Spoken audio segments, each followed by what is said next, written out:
نبی کا ذکر کروں تو زبان خوشبو دے، نبی کا ذکر کروں تو زبان خوشبو دے، جہاں پہ ذکر ہو وہ مکان خوشبو دے، پسینہ سرور عالم کا جس کو مل جائے، پسینہ سرور عالم کا جس کو مل جائے، ہر ایک فرد نہیں خاندان خوشبو دے، ہر ایک فرد نہیں خاندان خوشبو دے۔ اگر ایسے نہیں سمجھ رہے ہیں تو یوں سمجھ لیجئے، عقل مند را اشارہ است کہ آؤ بصیرت کی آنکھوں کو کھولو،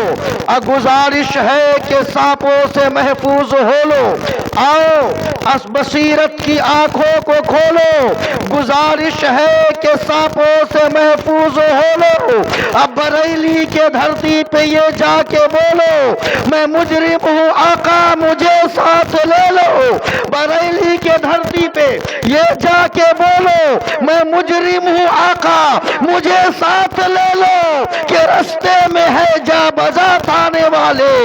زمانے میں آئے بہت آنے والے، یا رسول اللہ زمانے میں آئے بہت آنے والے، نہ آیا کوئی تجھ سا اے آنے والے، سراجم منیرا لقب پانے والے، تو ہم کیوں نہ کہے سراجم منیرا لقب پانے والے، چمک تجھ سے پاتے ہیں سب پانے والے، چمک تجھ سے پاتے ہیں سب پانے والے، میرا دل بھی چمکا دے چمکانے والے، میرا دل بھی چمکا دے چمکانے والے۔ اللہ اکبر، اللہ، یا رسول اللہ، یا رسول اللہ، زندہ باد زندہ باد، یا رسول اللہ، میں مجرم ہوں تو زندہ ہے واللہ، تو زندہ ہے واللہ، تو زندہ ہے واللہ، تو زندہ ہے واللہ، میرے چشم عالم سے چھپ جانے والے، میری چشم عالم سے چھپ جانے والے۔ اگلا مصرع بالکل باؤنس کر جائے گا۔ بہرحال حضرات محترم، میں نے احادیث مبارکہ پڑھی، تنکح المرأۃ لأربع لمالها ولجمالها ولحسبها ولدینها فاظفر بذات الدین۔ بس آپ ترجمہ سماعت کرتے رہے، مختصر سا وقت میں، وقت کی قلت دامنگیر ہے حضرات محترم، زیادہ نہیں، مشکل سے مجھے 10 سے 15 منٹ برداشت کریں آپ، بس یہاں سے امید قوی ہے کہ انشاءاللہ 10 سے 12 منٹ کے اندر میں اپنی جگہ لے لوں گا، ویسے میں نے 15 منٹ لیا ہے، اور ہمارے بڑے بھائی محب گرامی حضرت حافظ وقاری ہمارے ہر دل عزیز، ہمارے بڑے بھائی قاری حسن قادری صاحب قبلہ خطیب و امام جامع مسجد کی دعاؤں کے سہارے چند منٹ یہ گنہگار بولنے کی سعادت حاصل کر رہا ہے، سماعت کریں۔ اللہ کے رسول نے فرمایا، انسان،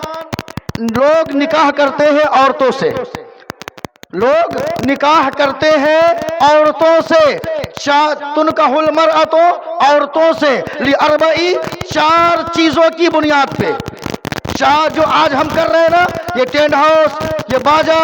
یہ شامیانہ، یہ بریانی، یہ قورمے، یہ فیشن، یہ ڈیکوریشن، یہ کیا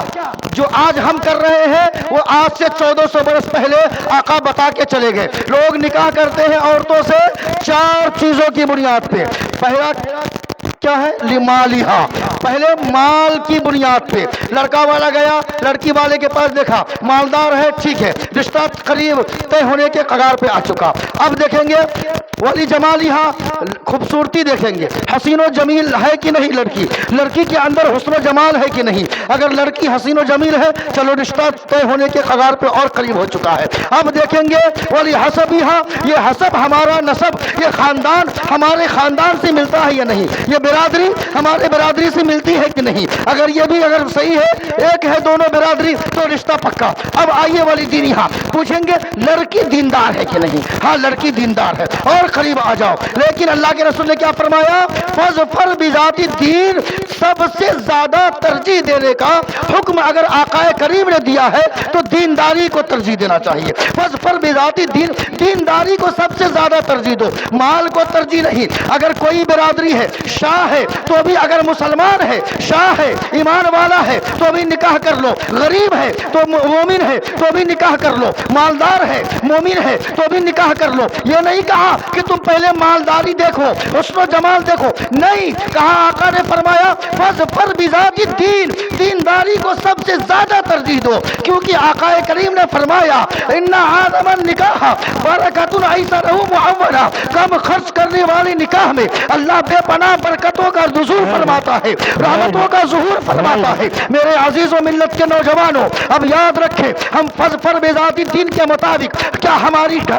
گھروں میں شادیاں ہو رہی ہے؟ ہمارے گھروں میں فَاظْفَرْ بِذَاتِ الدِّین کے مطابق کیا ہمارے گھروں میں شادی کی شہنائیاں بج رہی ہے؟ نہیں میرے عزیزوں، آج جو ہم کر رہے ہیں، آقا کریم 1400 برس پہلے کہہ کے چلے گئے، لوگ نکاح کریں گے 4 چیزوں کی بنیاد پہ، مالداری کی بنیاد پہ، حسب و نسب اور دینداری کی بنیاد پہ، لیکن دینداری کو زیادہ ترجیح دینے کی وجہ آج مالداری کو لوگ زیادہ ترجیح دیتے ہیں۔ ہو رہا ہے کہ نہیں ہو رہا ہے؟ ذرا نیچے والے پورا مجمع بولنا، ایسا ہے کہ نہیں؟ یہ حقیقت ہے کہ نہیں؟ آج یاد رکھیں، اگر کوئی لڑکا والا اگر مالدار ہے، لڑکی والا مفلس ہے، لڑکی والا غریب ہے، تو ہمیں مالدار لڑکے والے کو ہمارا یہ فرض بنتا ہے، لڑکی اگر غریب ہے تو ہم غربت کے ساتھ، غریب لڑکی کے ساتھ ہم اپنے بچوں کی نکاح کر لیں، اس لیے کہ یہ سوچ کے ہم نکاح کریں۔ آقا نے نکاح کو آسان فرمایا ہے، آقا نے نکاح کو پھر بالکل آسان فرمایا ہے، مختصر سا وقت میں آقا نے مختصر انداز میں نکاح کرنے کا حکم فرمایا ہے،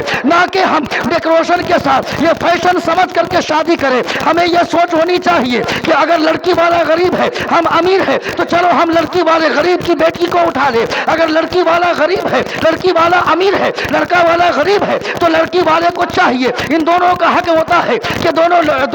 محبت میں اتفاق و اتحاد کے ساتھ یہ بات طے کریں، چلو میرے پاس مالدار ہے، ہم غریب ہے، ہم غریبی کے اعتبار سے ہم غریب لڑکی کو اپنے گھر میں لے آئیں گے تاکہ آقا کی سنت ادا ہو جائے گی، اور مجھے دیکھ کر کے دوسرے لوگ بھی دیکھ کر کے یہ مجھ سے سبق حاصل کریں گے، لوگ دیکھ کر کے یہ سیکھیں گے کہ واقعی میں یہ غریب کی بیٹی کو اٹھانا میرے آقا کے حکم ہے، میرے آقا کا فرمان ہے۔ اور یاد رکھنا، آقا نے جس طریقے سے بالکل آسانی کے ساتھ نکاح کیا تھا اپنی بیٹی سیدہ فاطمہ کی، اسی طریقے سے آقا کے قول فعل کے مطابق اگر ہم نے اپنے بچوں کی نکاح کر لیا تو یقین جانیے سیدہ فاطمہ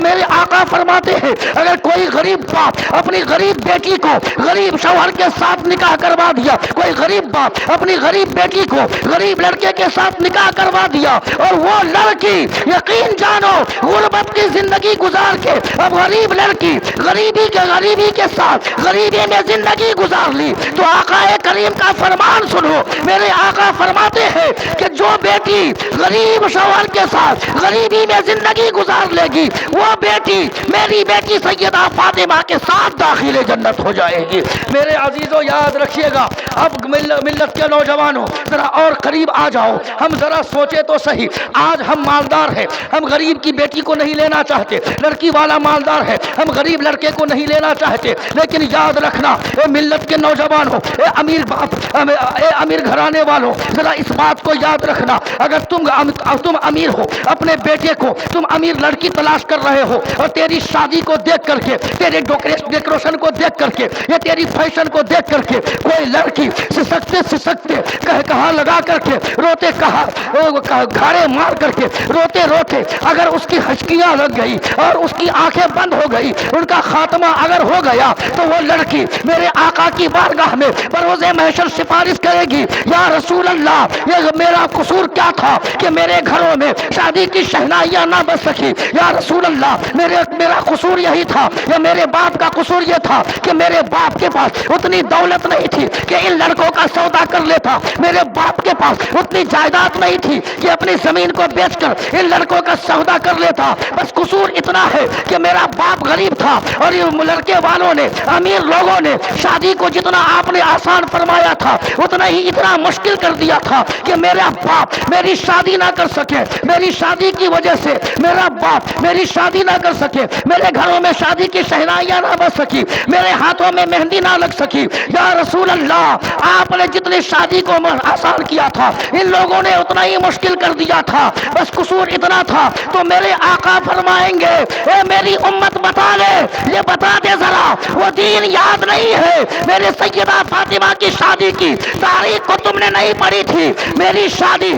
شادی کی تاریخ تم نے نہیں پڑھی تھی کہ ورقہ بن نوفل نے میرا خطبہ پڑھا تھا اور میری نکاح کتنی آسانی کے ساتھ حضرت خدیجہ کبریٰ کے ساتھ میں نے اپنی نکاح کی تھی، اور سیدہ فاطمہ کی نکاح میں نے چند چوارے میں کیا تھا، وہ تاریخ یاد نہیں ہے؟ تو آپ اس وقت آقا کی بارگاہ میں ہم کون سا منہ لے کر کے جائیں گے؟ خود ہم ذرا دل کے تخت پہ ہاتھ رکھ کر کے سوچیں۔ میرے عزیزوں، میں کہنا چاہتا ہوں تمام نوجوانان اسلام سے، تمام مومنوں سے میں کہنا چاہتا ہوں، لیکن ہاں، لڑکوں کی شادیوں میں، بیٹیوں کی شادی میں، اپنے بیٹے کی شادی میں تم مانگو، مشتاق رز بھی چیلنج کرتا ہے، تم مانگو، لیکن لڑکی کے باپ سے مت مانگنا۔ تجھے مانگنا ہے تو دنیا دار سے مت مانگنا، ارے احمد مختار سے مانگ لینا، رسول لڑکی کے باپ سے مت مانگنا، رسول پاک سے مانگ لینا۔ جب تم رسول پاک سے یقین کے ساتھ تم مانگو گے، رسول پاک تجھے اتنا عطا کر دیں گے، اتنا عطا کر دیں گے،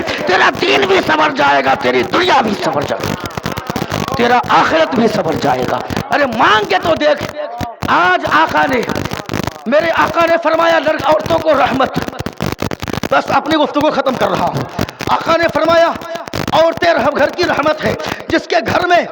لڑکیاں پیدا ہوتی ہے۔ اب ایک بات یاد رکھنا، جو عورت سب سے پہلے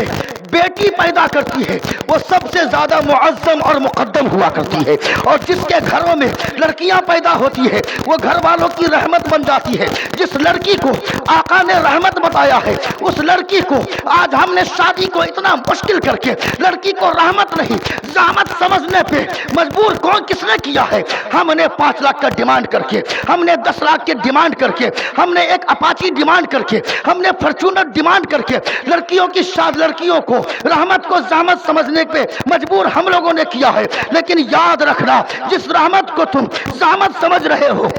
وہ رحمت زحمت نہیں ہے۔ آج جو تیرے گھروں میں لڑکیاں پل رہی ہے یہ رحمت للعالمین کا صدقہ ہے، یہ رحمت للعالمین کا فیض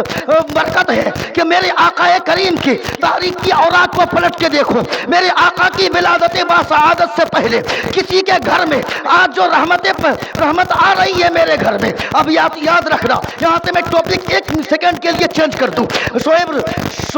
کیا نام ہے ان کا؟ شعیب قریشی صاحب کے گھر میں آج شادی کی شہنائیاں بج رہی ہیں نا، آج کتنے گھر میں چہل پہل ہو رہی ہے، کتنی خوشحالی ہے،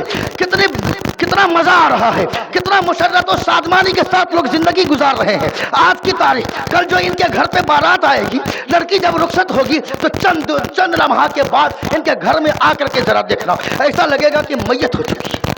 ایسا لگے گا کچھ غموں کا پہاڑ ٹوٹ چکا ہے۔ کیوں؟ گھروں سے رحمتیں جا رہی ہے، میرے گھر سے رحمت دوسرے گھر کو جا رہی ہے، میرے گھر کی رحمت دوسرے گھر میں جا رہی ہے۔ جب رحمت گھر سے ختم ہو جاتی ہے تو گھر میں ایسا محسوس ہوتا ہے کہ یقیناً گھر سے کچھ کھو گیا ہے، گھر میں کچھ گم ہو چکا ہے۔ اسی طریقے سے سوچو ذرا، میں جب ایک بیٹی میرے گھر سے میری بیٹی کو ہم نے 20 سال تک پرورش کیا، وہ بیٹی کو ہم اپنے گھر سے رخصت کر رہے ہیں عزت و آبرو کے ساتھ، تو میرے دل پہ مصیبتوں کا پہاڑ ٹوٹ رہا ہے۔ اللہ اکبر! اب ذرا سوچو تو صحیح، میرے آقا کے دلوں میں کتنے مصیبت کے پہاڑ ٹوٹے ہوں گے۔ آقا کی ولادت باسعادت سے پہلے کسی کے گھر میں بیٹیاں پیدا ہوتی تھی تو گھر والے سوچتے تھے ارے یہ میری بیٹی پیدا ہو چکی ہے، اسے جلدی سے دفن کر دو، گڑھے میں گاڑ دیا کرتے تھے، یوں ہی دبوچ دیا کرتے تھے۔ لیکن آقا کریم جیسی ہی دنیا میں تشریف لائے، میرے آقا کی ولادت باسعادت ہوئی تو آقا نے فرمایا اے بیٹیوں کو گاڑنے والوں، اے زندہ بیٹیوں کو دربور کرنے والوں، اے میری زندہ بیٹیوں کو گڑھے میں دبوچنے والوں، ارے بیٹیاں گاڑنے کی چیز نہیں ہے، بلکہ جس کے گھر میں ارے بیٹی پیدا ہوتی ہے تو گھر والوں کی رحمت بن جاتی ہے، اور وہی بیٹی کل شادی کر کے سسرال چلی جاتی ہے، اپنے اولادوں کے لیے جنت بن جاتی ہے۔ میرے عزیزوں، سوچے ذرا آپ اپنی